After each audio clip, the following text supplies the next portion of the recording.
Michael Korda, author of Another Life, a memoir of other people. How long have you been with Simon & Schuster? 41 years. What's your current job? I'm still editor-in-chief. I've been editor-in-chief for 31 years. I can't go any higher, and it would be embarrassing to everybody if I were demoted lower, so I think I'm stuck at this rank. When did you first meet Graham Greene? I was 14, going on 15, probably in 1948 or 49, on my Uncle Alex's yacht in the south of France, my Uncle Alex being Sir Alexander Korda, the founder of the British motion picture industry, though of course he was Hungarian.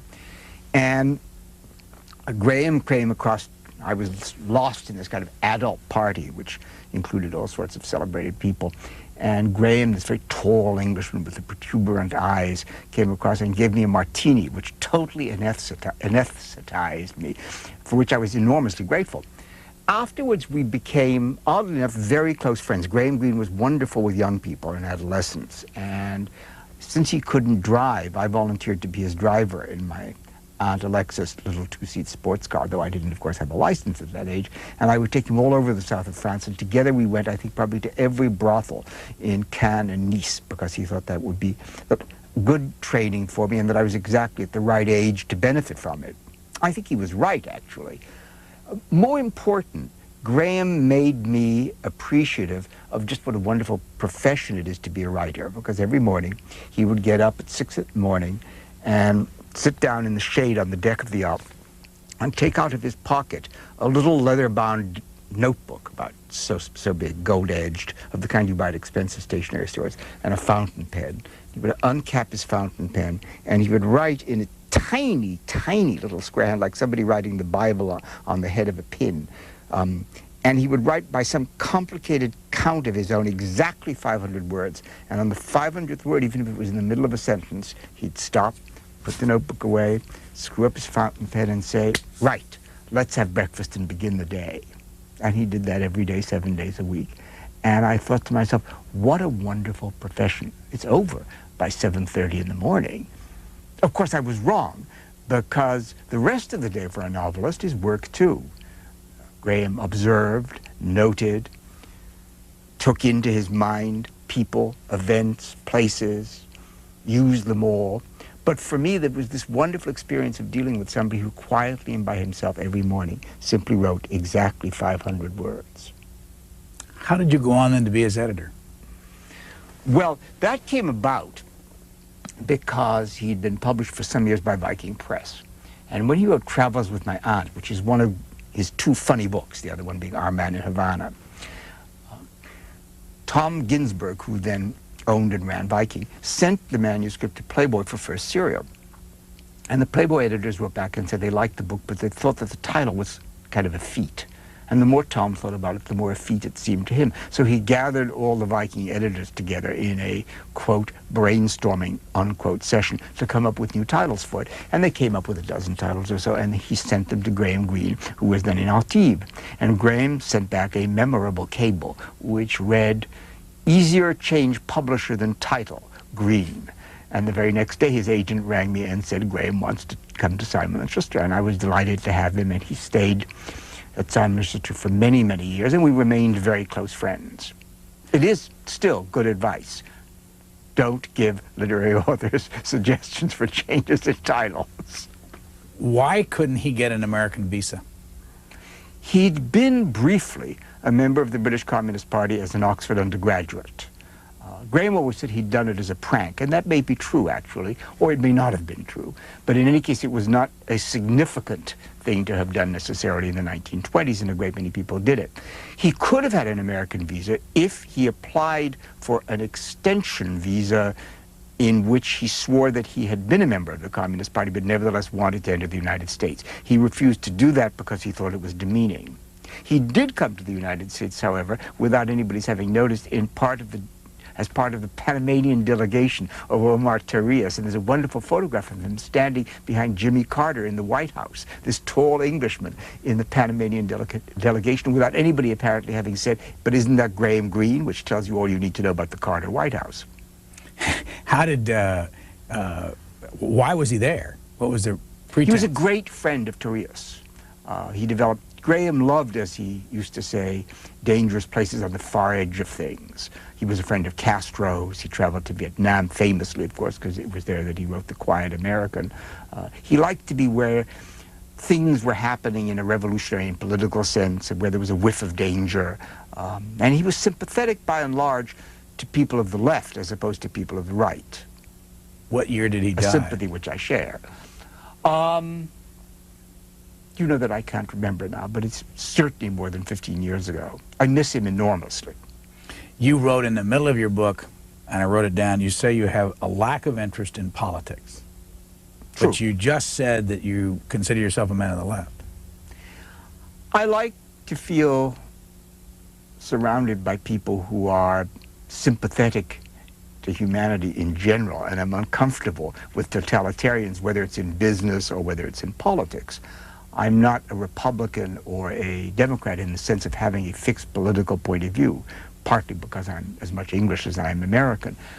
But I'm certainly, I think of myself as wanting to be on the side of the underdog, if only because I inherited that both from Graham and from my father and from my Uncle Zoltan, who, with movies like Cry the Beloved Country, came out very early on for a liberal point of view, as we now call it, but as it was not known then.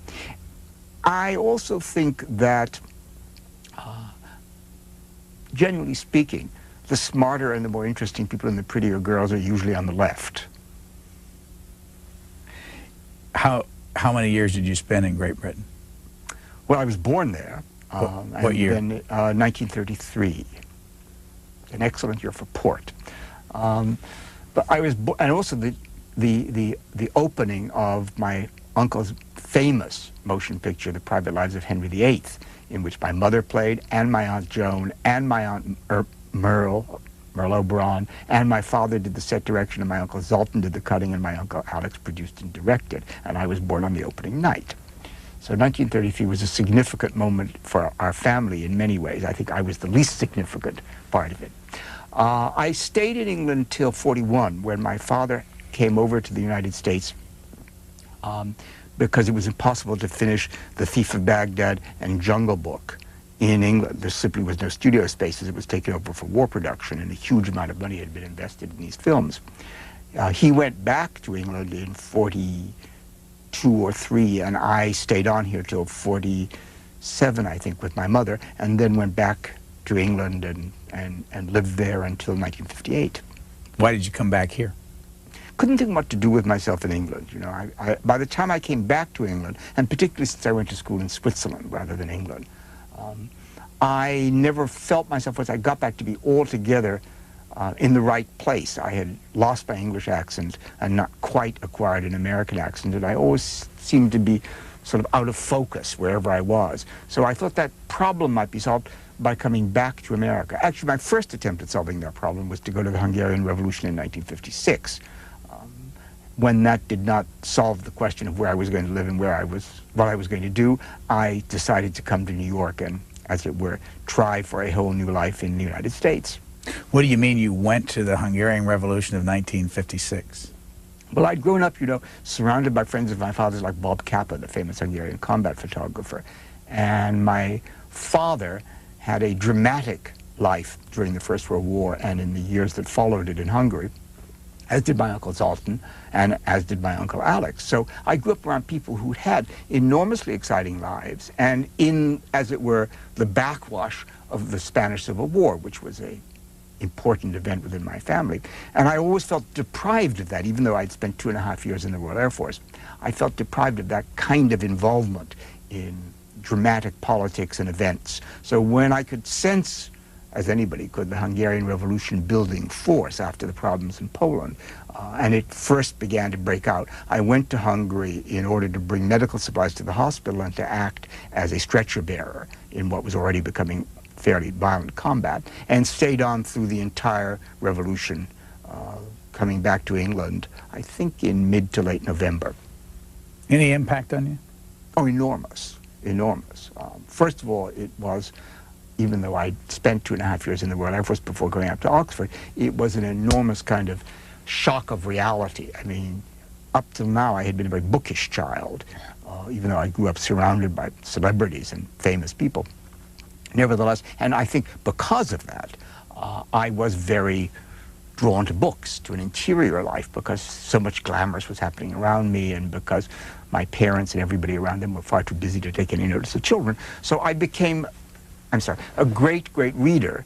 And I was taken out of that slightly by the experience of serving in the RAF, but going to Hungary was, of course, a brutal collision with reality. And in that sense, very good for me. Graham Greene had told me when I asked his advice as to whether I should go to Hungary, that I absolutely should go, because he said, and he meant it absolutely, that nothing is better for a young man than to hear the sound of bullets whistling past your ears.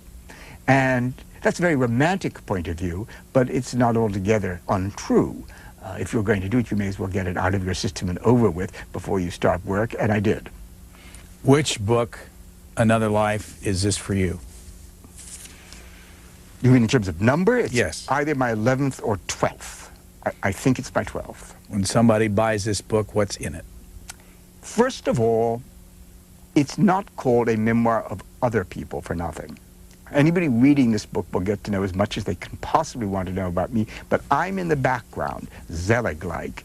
The focus is on people like Ronald Reagan, Richard Nixon, Graham Greene, Larry McMurtry, Carlos Castaneda, Joan Crawford, Jackie Suzanne, Harold Robbins, Irving Wallace. The people that I published are what the book is really about. In addition, it's the entire story of what happened when book publishing changed from being a cottage industry of small companies run by people who like to think that it was an occupation for gentlemen, to being a big, big, multi-billion-dollar business, and how those changes took place and what the consequences of them are. What are the imprints that you have under Simon & Schuster? Well, Simon & Schuster, actually, like the frog that blew itself up, at one point was this enormous international publishing corporation that was worth $5 billion. Now we've sold off everything but the core company, which does trade books. So we've gone in a kind of parody of the American dream, from being a small company to a huge company to a relatively medium-sized company. But we now include Simon & Schuster itself, Scribner, Free Press, Pocket Books, and a number of smaller imprints. Who owns it? Viacom, the entertainment giant. And how many owners have you had? Well, in my 41 years of working at Simon & Schuster, in fact, we've only had 4, which is not so terrible. And one of them was for a long period of time, Gulf plus Western, Charlie Boudon's corporation. And actually, there's a whole chapter in Another Life on Charlie Boudon as the mad Austrian conglomerateur, which I think is one of the funniest chapters in the book. It's ironic that this is the only memoir in the history of writing memoirs where one chapter, the one on Jackie Suzanne, which is called Isn't She Great, has already been made into a major motion picture starring Bette Midler as Jackie, and Nathan Lane as Irving Mansfield, her husband, and David Hyde Pierce as me. But if I had been combing through this book in order to make a movie, it is the chapter on Charlie Boudon that I would have picked out. I thought he was a wonderful, larger-than-life figure, and I think I've really captured him in all his craziness. I actually enjoyed being owned by Charlie Boudon when he was alive. He's dead. He's not dead. Or he died, he's 56 years old? Yeah, he died. Well, he burned himself out. What year was it? I'm bad at answering that kind of question. It Like 10 years ago? Or? Oh, no, much more like 15, maybe 20. What was he like? He was wonderful. He was this crazed, raving Austrian. You know, he would come into a room. Whenever the New York Times wrote a bad piece about him, he would call all of us together. All the executives of the Gulf plus Western Corporation, this giant corporation, would be gathered in a movie theater in the bowels of the Gulf plus Western building in New York City in Columbus Circle, and he would read aloud these pieces from the New York Times, and he would tear the New York Times up and fling the pieces out to the audience and shout, "You hear that? You hear what they say about it? You hear what they say about you? They're wrong, they're wrong, they're wrong." Tearing these pieces like confetti and throwing them out. And he loved to have meetings at which all the executives were gathered, and one executive would be spotlit, and he would then be on the grill, and Boudon would ask him these terrible questions. "How come you lost money? How come you lost money? Tell us why you lost money."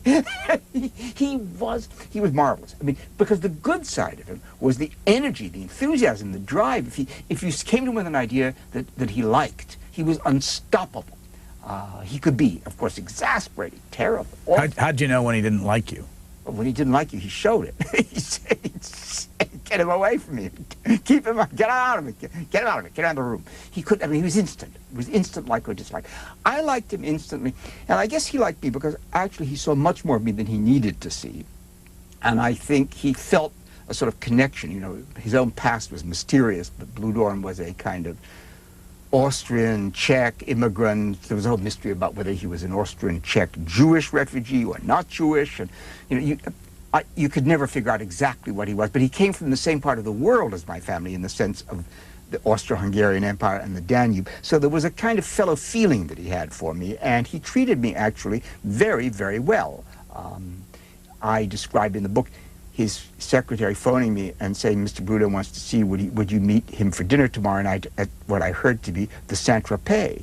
And I said, I'd love to, but frankly, I don't know a single restaurant in New York called the Saint-Tropez. Where is it? She said, no, it's Saint-Tropez, France. Your tickets for the Concorde are waiting for you, and you're to meet him in Saint-Tropez tomorrow. And I flew all the way out to Saint-Tropez in the south of France, had dinner with Charlie Boudon, which I described in the book because it's a hilariously funny and elaborate dinner, and flew back the next day to New York, and nobody even knew I'd been out of New York. And Charlie was like that. He would, if he wanted to see you, that's it. You were on the plane, and you would get to see him. Who was Simon and who was Schuster?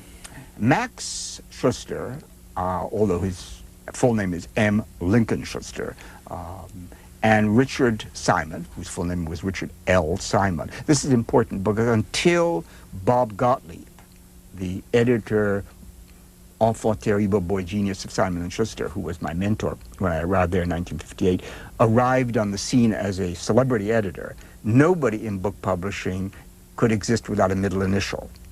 Everybody was Max Lincoln Schuster, Richard L. Simon. Bob Gottlieb was the first person to eliminate the middle initial, a major step forward in the history of book publishing. Dick Simon had been a piano salesman, and Max Schuster had been a seller, or not a seller, he published a magazine about used automobile parts. And they met and they managed to borrow $8,000 from their relatives and founded Simon & Schuster. And it's a measure of what book publishing was like in the 1920s, that with $8,000, mind you, $8,000 then would be a lot more money today. But still, it wasn't a fortune.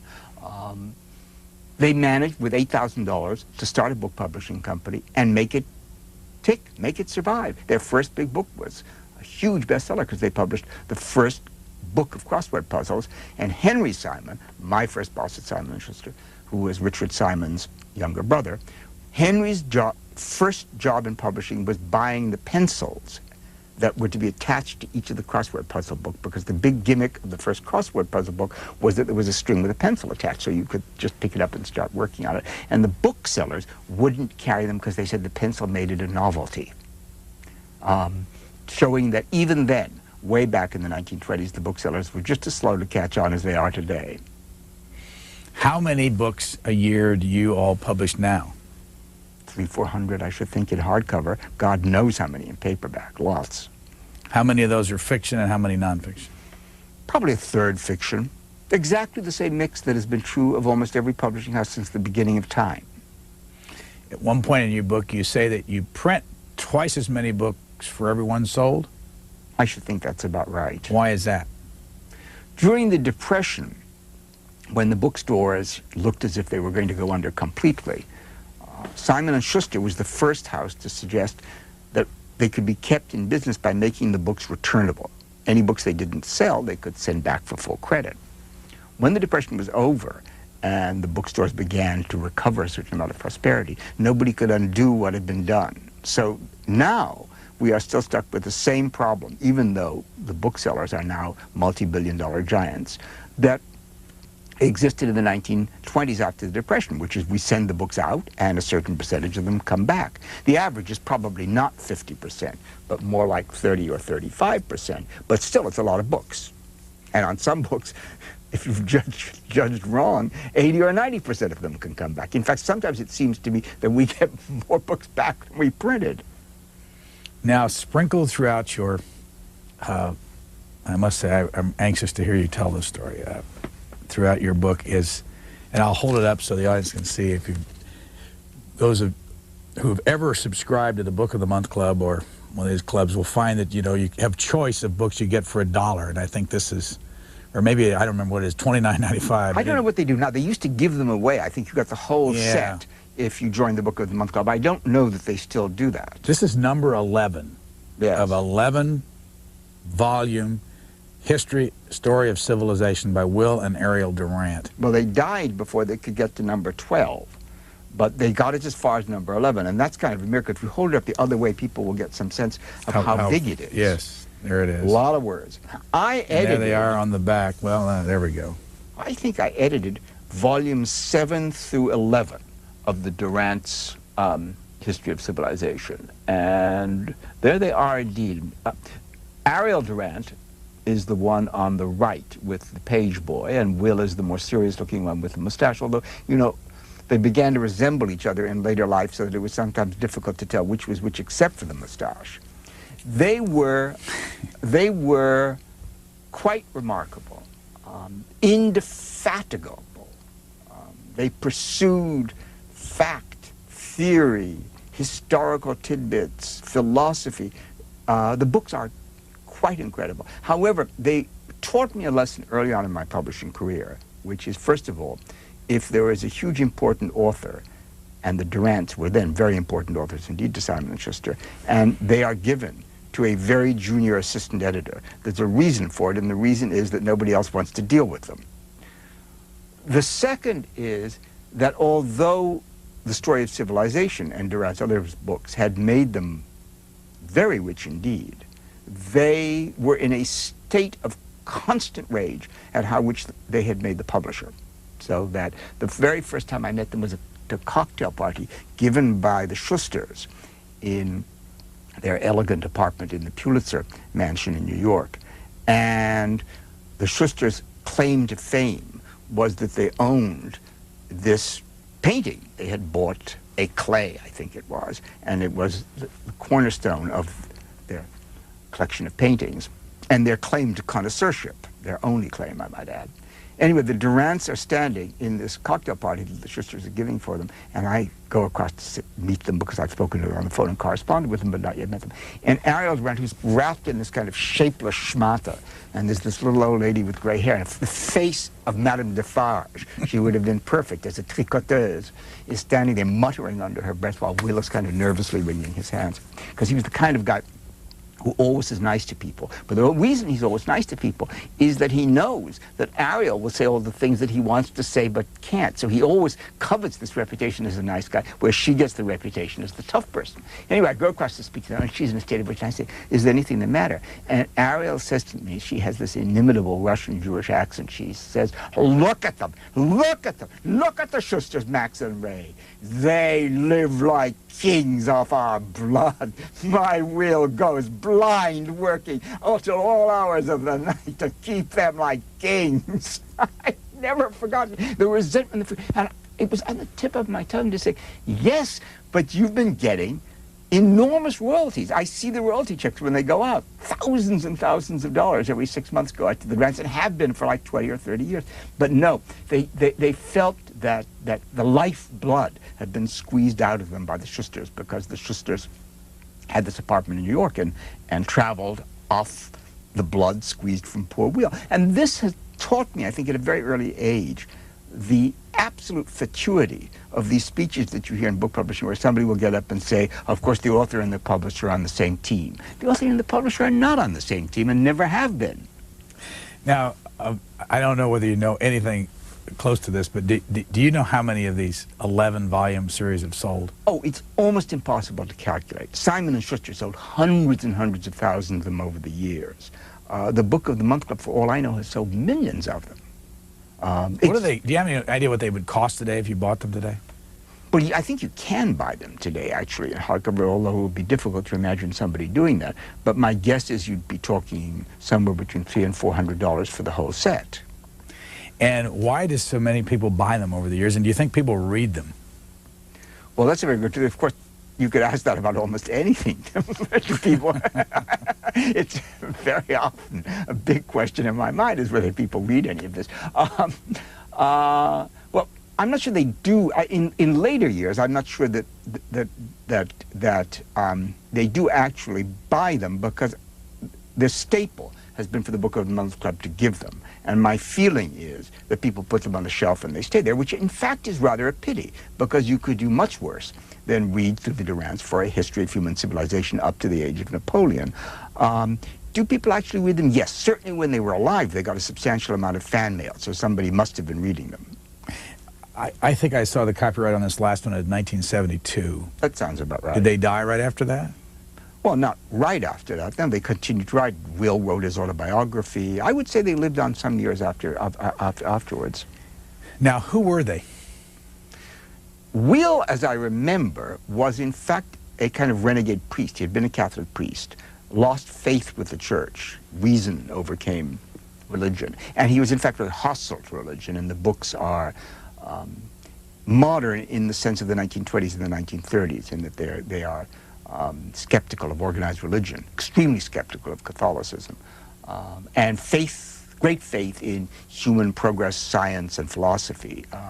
Curiously enough, the Durants managed to keep that faith through the Second World War, through the Moscow Purge trials, and through the atomic age. So it was a firm faith. They were rather like H.G. Wells, in the sense that despite abundant evidence to the contrary, they believed that life was getting better and people were getting smarter and better educated and more progressive and more liberal.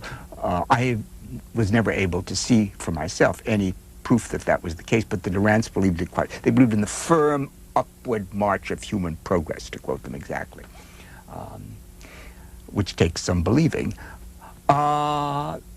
Anyway, Will had been a priest, left the church, and started to write these little books of philosophy, which eventually came to the zealous eye of Max Schuster, who read everything of this kind that was available. And Max gathered together some of Will's pamphlets and published them as The Story of Philosophy.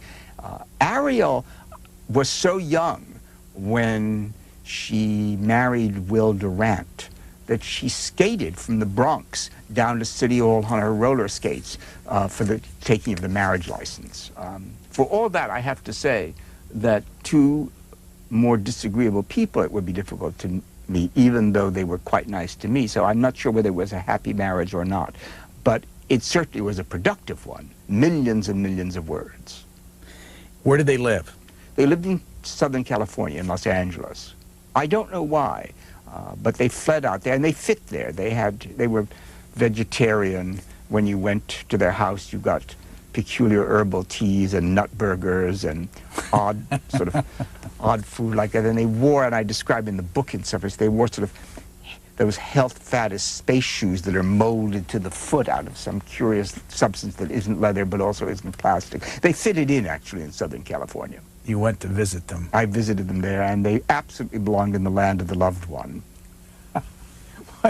What do you mean by that? Well, they would have fit. They were right there with Mr. Joyboy and Amy Thanatopoulos. Evelyn was the loved one. I mean, it wasn't the California, let us say, of Beverly Hills, where I partly grew up. It was the California of Hollywood Hills, with these huge dark houses and vegetarian meals and strange cults. They fit into that quite well.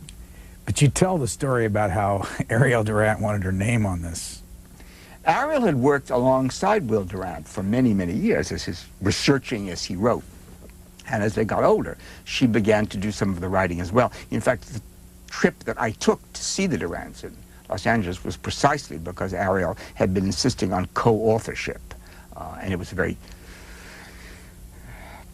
very difficult point, because publishers don't like to change anything successful. So although Max Schuster would rather have done anything than to have had an argument with the Durants, or indeed with anybody else, nevertheless, he didn't want to change any part of a winning formula, and adding Ariel's Durant to it, name to the books, might just change it in some way. And I actually was persuaded by them that this was, if not a good idea, at any rate something that had to be taken into account, and went back and persuaded Max. So they were, in fact, in their own way, quite grateful to me for that, because I think from volume 8 or 9 on, they're by Will and Ariel Durant. And in some cases, I've actually seen editions of the book where Ariel's name has been retroactively added, so she's been given co-authorship on some of the earlier books. How did they do it? I mean, I think you said there are 2.5 million words? It's probably that. How did he write? How did he gather all the information? How much of it was primary source? How much of it was reading others' works? Well, you know, they were going back into history. None of it was primary source. I mean, the Durants simply had a huge, huge library.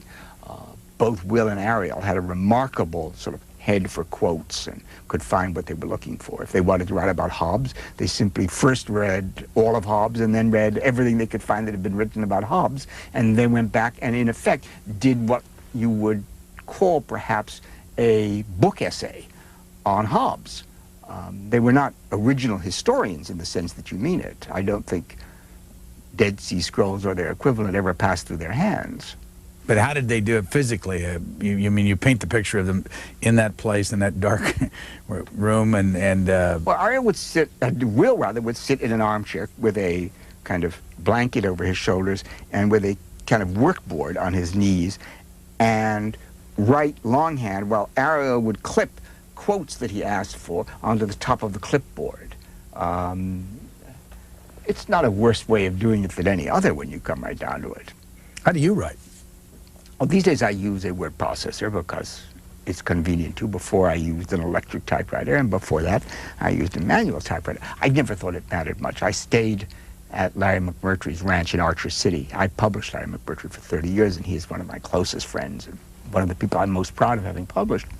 And Larry's, of course, a rancher's son, so he gets up before 5 in the morning.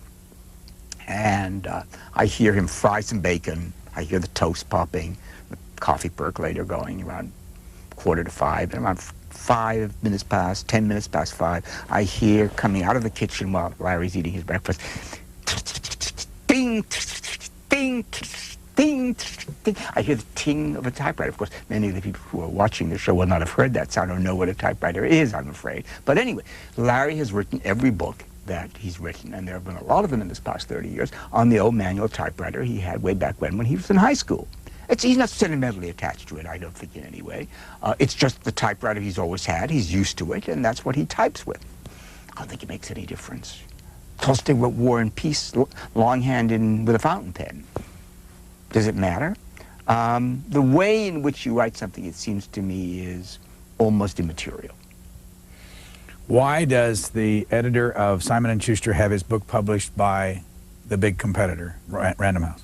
Well, for a time, Richard E. Snyder, the famously ill-tempered CEO of Simon & Schuster and my friend, persuaded me that I should be published by various imprints of Simon & Schuster because he felt that Gulf Western, which then owned us, would find it difficult to understand why I was writing bestsellers for Random House when I was employed as editor-in-chief of Simon & Schuster. I gave in to that very reluctantly because I rather like the independence that being published elsewhere gave me, and also because I think it's strangely a conflict of interest to be published by your own company and uncomfortable for everybody involved. I was very happy, although I was horrified when Dick Snyder was fired. I was very happy that I could then go back to Random House because I think it's much more comfortable to be published by other people. It's loathsome to sit around meetings where people are discussing your book and you have to leave the room. Who edits your book? At the moment, Bob Loomis is my editor, but I've had a virtual pantheon of editors over the years, largely because they change jobs, unlike me so often. I began with Nan Talese, who was a terrific editor. Then I had Jim Silberman, who was a terrific editor. Then I had Jason Epstein, who was the editor of Charmed Lives and who was wonderful. Then I came to Simon & Schuster and had Joni Evans for my editor. Then I had Jim Silberman again because he moved from Random House back to Simon & Schuster, and now it's Bob Loomis. So I've had lots of editors, but I've been very fortunate because they've all been quite wonderful. How did you get to know Ronald Reagan? In what was then thought of as a terrific coup, Dick Snyder bought Ronald Reagan's presidential memoirs at the very height of the president's popularity, paying a fabulous amount of money for it. For the day, I've forgotten what it was, $8 or $9 million, a lot of money. And since I'm the editor-in-chief of Simon & Schuster and also something of a historian, it was thought appropriate that I should be Ronald Reagan's editor. And sort of fitting, because that's what they expected anyway. They asked for me. There was a minor glitch and problem because I was also Kitty Kelly's editor, and Kitty Kelly was then writing a biography of Nancy Reagan, which Nancy feared with considerable depth of fear. And so that proved to be an embarrassment for everybody, and I had to give up editing Kitty Kelly, which made me very sad because she's a friend and because I think she's a wonderful biographer. I then took on editing Ronald Reagan, which was sort of strange because the president, of course, did not write his books. There was a ghostwriter, Bob Lindsay, whom we picked. And rather famously, at the end of the whole procedure, we had a press conference at which Ronald Reagan and I were photographed ostensibly editing his book. We were each sat in front of the television cameras and given 2 sheafs of perfectly blank white paper and a ballpoint pen. And we sat there, the 2 of us together at this table, busily pretending to scribble editorial notes and things and hand them back on totally blank pieces of paper. I mean, not for nothing did the president come from the movie. And he was wonderful at it. Anybody watching this would, you know, the concentration, the firmness of his handwriting, his total immersion in what he was doing. But I mean, it was the movies. Anyway, after this had taken place and this scene had been recorded for all the television shows, the president stood up and he walked to the door and turned around. The cameras were still on him, of course, and still live. And he turned around and waved and he said, I hear the book is great. I'm looking forward to reading it when I have the time.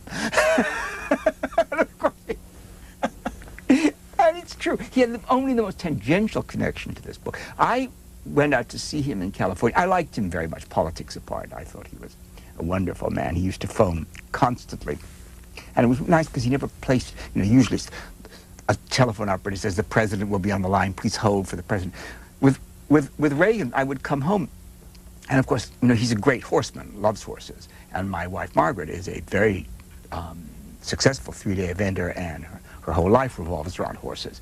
So I would come home and I would hear Margaret on the phone. She'd be sitting there saying, talking about horses endlessly, this horse and that horse and what it did, and somebody else would be on there. And after about 20 minutes, because you know, I wanted to get a drink or something, I would say, oh, who is it? And she would say, it's President Reagan. Because he would place calls. He would pick up the phone and he would say, hi, this is Ron Reagan. Is Michael Corder there? And, you know, and he would talk to whoever was on the line. He was the friendliest of men.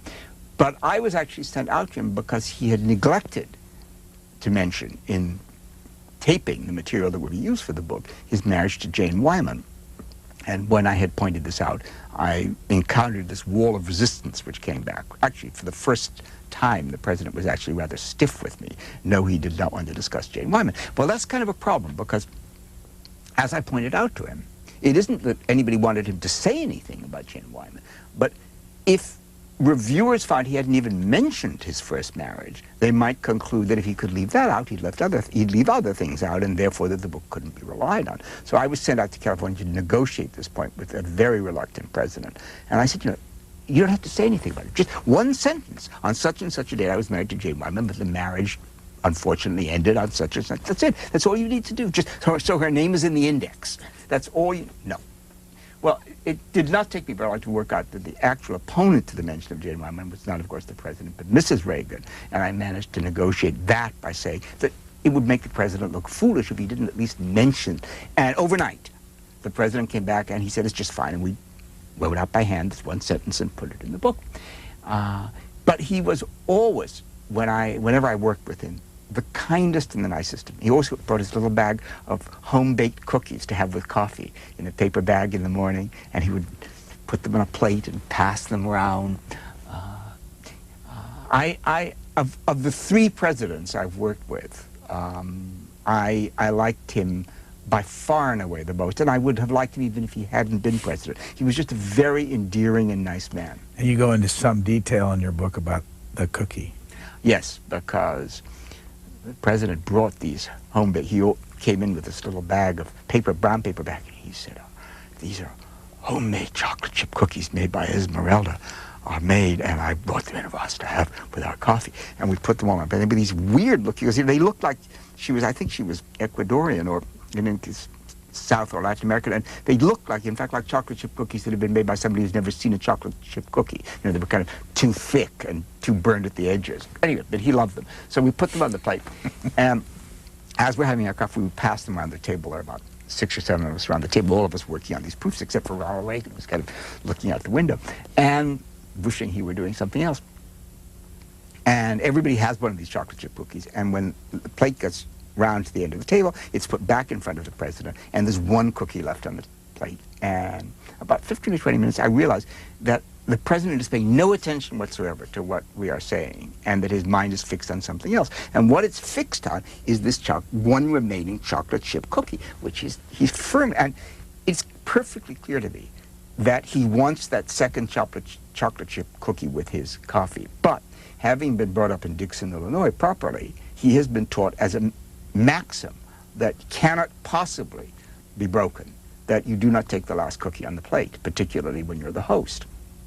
So he can't take it. So to break the spell, I say, Mr. President, those chocolate chip cookies were delicious. And he holds up a plate and he said, oh yes, yeah, no, they're good, weren't they? They're homemade. And he goes through the whole thing. He said, would anybody like the cookie? And he then passes the plate around the table. And it goes around, everybody gets to me, and I pass it on to Bob Lindsay, who's sitting next to me, and between me and the president. And you can see the relief on the president's face as this plate comes around with this one, and nobody's touched this cookie. And just as it reaches Bob Lindsay, without even looking at it, Lindsay takes the cookie up and swallows it. And Ronald Reagan's face was such a picture of sadness that my heart went out to him. Even though I don't agree with him politically, I just felt for him. He could, he almost had it. He had that cookie in his hand. He was counting on it, and he didn't get it. How many books did you print, and how many did you sell? Well, we probably printed about 300,000 or 400,000, and I would be very surprised if we sold 15 or 20 in the end. 1,000. It was a total disaster, probably the largest disaster of modern publishing. And the answer to that is that although people loved Ronald Reagan, they didn't necessarily want to buy his book. And I think that's often true of presidential memoirs. They didn't feel that they were going to learn something new and different, as indeed they didn't, although it was quite a fine book in its own way. And it's always struck me that presidential memoirs tend by their very nature to be non-books. They're not... I think the last readable one was written by Ulysses S. Grant, because he wrote it himself in longhand while he was dying with cancer. And it's actually a very fine book and was published by Mark Twain. But since then, they've mostly been put together. As you know, Bob Loomis is the editor of Edmund Morris's book, Dutch. Expected out sometime this year. It's a competitor. What's your prediction on what that book will do? I'm sure it will do well. First of all, because Edmund Morris is a wonderful historian. Secondly, because although it sounds bizarre, he has found some new way of writing about President Reagan, which I'm not quite sure I understand. And I am immensely looking forward to reading it. Finally, though, I think that the time is now ripe for people to be interested in Ronald Reagan again. I think people are sorry for him. Even people who opposed him politically are sorry for him because of the Alzheimer's. I think people are beginning to realize that whether he thought it out or not, that he was far more instrumental in the fall of communism than he's been given credit for. And because there's a kind of 10-year cycle to presidents. They fall out of popularity, then with any luck they come back into popularity, and I think it's about his turn. Richard Nixon. Richard Nixon I published for several years, many years in fact, and was first introduced to him by his daughter Julie Nixon Eisenhower, a dear friend of mine, two of whose books I published, who took me to lunch at Nixon's house when he and Mrs. Nixon were living in New York City. And we were upstairs in the dining room. Nixon was delayed for something downstairs and came up. And when he came in, he was tremendously affable. He came across and shook my hand and said, "Very nice to see you. Very, very nice."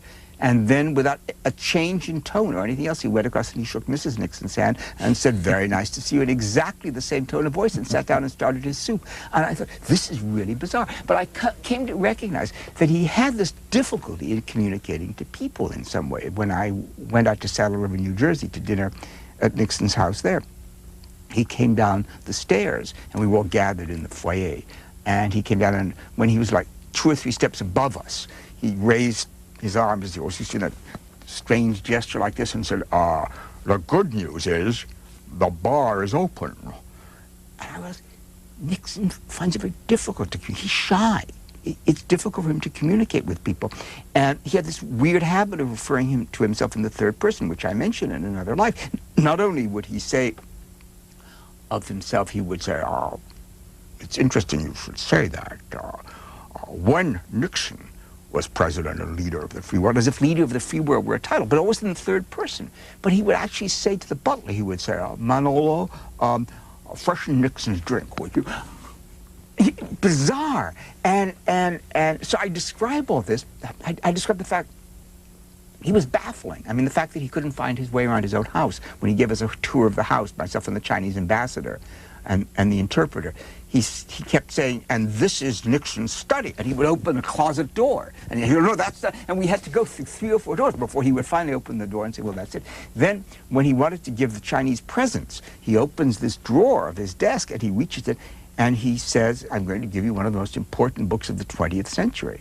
And they're standing waiting. And he brings out, and he's got a desk drawer full of hardcover copies of Whittaker Chambers' Witness. So he gives them each a copy of Whittaker. And I said, what are they going to make of this when they get back to Peking and have it all translated? The Pumpkin Papers, Alger Hiss, what possible significance? 20 years from now, people are still going to be figuring out what message Nixon was trying to convey by giving them Witness. But there was an endearing quality, again, politics to one side about the man, because he was so shy, so nervous of contact with people, that you couldn't help liking him because he made such an effort. When he came to lunch at Simon & Schuster, I arranged a lunch for him to meet our senior executives. And with considerable difficulty, it was set up. And he came in, he was very gracious, very nice, sat down to lunch. And as he sat down to lunch, his assistant, a very, very nice young man, handed us each, John Taylor, handed us each a 3-by-5 line card on which there was a typed question, and he explained, when I give a signal to you, ask this question of President Nixon. And so we're sitting having our soup, and John Taylor goes to me, and I pick up this card, and I say, Mr. President, given our present relationships with Europe, how would you compare them to what they were when you were president? And Nixon says, oh, Michael, I'm glad you asked that question. And for 10 minutes gives this very interesting, succinct lecture on American relationships with Europe. And then John Taylor signaled somebody else who reads their question. So the entire lunch passed like that, and then Nixon shook hands and was gone. It was carefully staged so there could not be an unexpected question or a personal contact, even though he was in fact quite fond of me and me of him. But there was this barrier of shyness that he could not break through. Now, how close did Ben Stein come to writing a book in the name of Jesse Jackson? He wrote the book. He wrote the book? Oh, yeah. It was pretty good, I thought, actually, when you consider that Ben Stein wrote it to be under Jesse Jackson's name. I thought he did a pretty good job. Oh, he actually, I didn't get the impression he wrote the book. No, he wrote. Jesse Jackson has had several stabs at people writing this book. And Ben Stein, I thought, was about the best of them all. I'm not sure he wrote the whole book. It may only have been half of it. But Ben Stein, the son of Herb Stein, who was yes. Richard Nixon's economic advisor. And not Ben Stein, the one who speaks very slowly. The Comedy Central, Ferris Bueller, Ben Stein. That's the conservative. Ben Stein. I'm very fond of Ben Stein. And in fact, I think it's my fault. I was the one who suggested him to Jesse Jackson. And to my surprise, Jesse accepted it. But I think every time, it didn't matter who wrote the book. I mean, Jackie Suzanne could have written the book and she's still been alive. I think the same process would happen every time. As Jesse got closer to its being a book and seeing the actual pages before him, he got less enthusiastic about having a book. And I think that's what was it. It took me a while to figure it out, and I only figured it out retroactively, which is a shame because we spent a lot of money which we need not necessarily have spent on writers. But it wasn't a question of who the writer was. As it got nearer to its actually becoming a book, he shied away from it. And that's quite common with people. You know, it's one thing to tell people about your life. It's another thing to suddenly see it before you in words on paper, so that you start saying, whoa, wait a minute, I didn't mean that, I didn't say that, I can't say that about him or her. Very difficult process. But you say that Irving Swifty Lazar brought this whole idea to you, and how did that happen, and who was Irving Swifty Lazar? Irving Lazar was the greatest of super agents, and my dear and close friend for many, many years. I miss today his voice on the phone because he would phone once a day, early in the morning by his standards, which was noon or 1 o'clock in the afternoon from the coast, and say, "This is Lazar. What's happening, kiddo?" And then you would get this incredible sales pitch. And Lazar's real trick was to sell you celebrity names. Very often, They weren't people who wanted to write a book in the first place. That didn't matter to Lazar. He'd get an offer out of you and take it back to the celebrity who perhaps had never thought of writing a book. And I suspect that that's what happened with Jesse Jackson, is that Irving simply saw him one day and said, "Are you writing a book?" And Jesse Jackson said no, and Irving said, "I'll get your deal." And the very same day, he'd call me, he'd call Bennett Cerf, and he'd come back to Jesse Jackson that evening with an offer, and Jesse Jackson would say, "Hey, that's a lot of money. Maybe I should write a book." Right? It was once, I think it was Oscar Levant once said famously of Lazar, "Everybody who matters in this world has two agents, his own and Irving Lazar." Now, how could you do Woodward and Bernstein and All the President's Men and John Ehrlichman and John Dean and Mo Dean and others in the Watergate thing? How could you do all sides? Or for that matter, you do Mrs. Clinton and Bill Bennett. Yes, and we do Henry Kissinger and William Shawcross. I think a publisher has to do that. I don't think publishing should be ideological. I think publishers should offer a broad range of books to people. It's in much the same spirit that I am happy to do first novels and happy to publish and edit Graham Greene or Larry McMurtry, but I don't see why that should prevent me from publishing Jacqueline Suzanne or Harold Robbins. I think that you should do the best and the most interesting of everything there is, and do it with conviction. I think to go down an ideological pathway for a publisher is to enter an ever-narrowing path, and you end up being unable to publish a broad range of books. I would never want to do that. Who in your lifetime has made, and maybe this can't be answered, the most money, not from just advances like a Ronald Reagan and $8 million or whatever it was, who's made the most money actually selling books that people want to read? And is it a lot of money? Well, that requires two factors. First of all, the books have to sell an awful lot of copies, but secondly, longevity in the number of books you write comes into that, of course. I would say that probably it's somewhere between Daniel Steele and Tom Clancy and perhaps Mary Higgins Clark, because they're both very productive. Mary writes a book every year and sometimes 2 books a year. Daniel Steele writes perhaps 3 books a year, and they're all enormous bestsellers. So if you continue that over a career of 15 or 20 writing years, that can add up to a large amount of money. And what is it that they have that clicks? Storytelling ability. That's all that really matters. It's the most important thing, whether it's fiction or nonfiction, by the way, is that in some way the book is written so that every time you turn a page, you want to turn to the next page. If you don't, then something is wrong with the book, and the editor should have found a way to fix that. Now, that's what your book is. It's full of stories. Yes. And I think once you start reading this book, I mean, my test of a book is if I start reading the book and I say, look, I've got to get up really early tomorrow morning, I'm going to read a few pages of this, but then I'm going to put it down and go to sleep. If I'm still reading at 3 in the morning, then it's a good book. If I can say at, say, 11:45, well, that's enough of this, I think I'll go to bed now, then it's not such a good book. You're a natural speed reader. How fast do you read? I've never measured it. Very, very fast. But I should say 2 things. One is that when I read for pleasure, I consciously slow myself down. Because if I'm reading, say, a Stephen Hunter novel, because I love Stephen Hunter's novels, or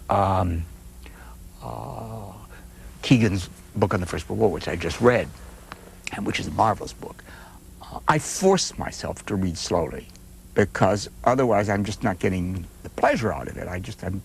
I'm going too fast. On the other hand, if I'm reading professionally to go through manuscripts, then I read very, very fast. The better the book is, the more I'll tend to slow down. In fact, if I start slowing down, it's usually a sign that the book interests me and that there's something there. If I just keep on going very quickly, it's a sign that there isn't. Now, you describe in your book a lot of people that get older and things start to deteriorate, and I mean, there's a lot of, the old timers in here, and you're what, 65, 66? 66. How long are you going to do this? Well, several years more, I think. I enjoy doing it. I like the contrast between the writing, which I do alone and up in the country, and coming into New York and dealing with the publishing. Much more, of course, can be done from home now, because between email and the fax machine and so forth, it's much easier to do this kind of thing and not be actually in New York, although I think if you stay out of the office too much, people assume that you've either retired or died, so eventually you do have to appear and go to meetings. There's I was trying to find it, I underlined it, I couldn't find it right before we started, a whole paragraph in here where you talk about what happens to people when they have to live according to this standard that they've set for themselves, and they begin to do things that they wouldn't ordinarily do. In other words, their standard of living is way up here, so that changes the whole way that they deal with their life. Yes, I think that's unfortunate, and that does actually happen to people, of course. Harold Robbins was a perfect example of somebody whose lifestyle ended by killing him because he lived it on such a high level, with the yacht in the south of France, and the house in Acapulco, and the house in Palm Springs, and the servants, and the traveling back and forth in private jets, so that, God forbid, he should have to rub shoulders with ordinary people in first class. There's a point when you've written, say, The Carpetbaggers and the Adventurers, where you can do that because you're making so much money. And then all of a sudden the books begin to sell less well, you're putting less effort into the books, you get older and it's harder. Now, if you want to keep up that lifestyle and not reduce it, it becomes a crushing burden, and eventually a very destructive one, because it can't be done, because it's like any kind of addiction. It's like alcoholism. You can't stop it, but on the other hand, you can't do it because it's killing you. I think that's greatly to be avoided. I think I've always chosen to lead as comfortable and luxurious a lifestyle as I possibly can, but I've always been conscious of the fact that I don't want to make it one of those lifestyles that ends up by being a crushing burden. You also talk about the book tour. Well, I've done a lot of them. I've written 12 books. I've toured for most of them in hardcover, for many of them a second time around in paperback, and for not a small number of them, a third time around in England, and a fourth time around in France. Since I'm bilingual, I'm one of the few people who can go over there and promote a book in French. So yes, I have been on many, many book tours and sent many people on book tours. It's a little bit like combat. What's the worst thing about them? The worst thing about them is that you're away from home and moving from one hotel to another without ever getting a chance to unpack, because you tend to be up very early in the morning for the early morning television shows, and then in the evening, instead of going to bed, you take the last plane out to the next city. So in that sense, it's like being on the road as a salesman.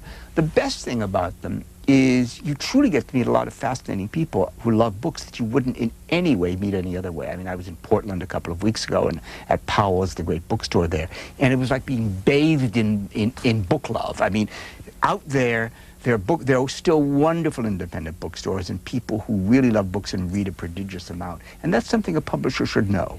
Our guest has been Michael Korda. He's the editor-in-chief of Simon & Schuster. Here's the name of the book, Another Life, a Memoir of Other People. We thank you very much. Thank you for having me.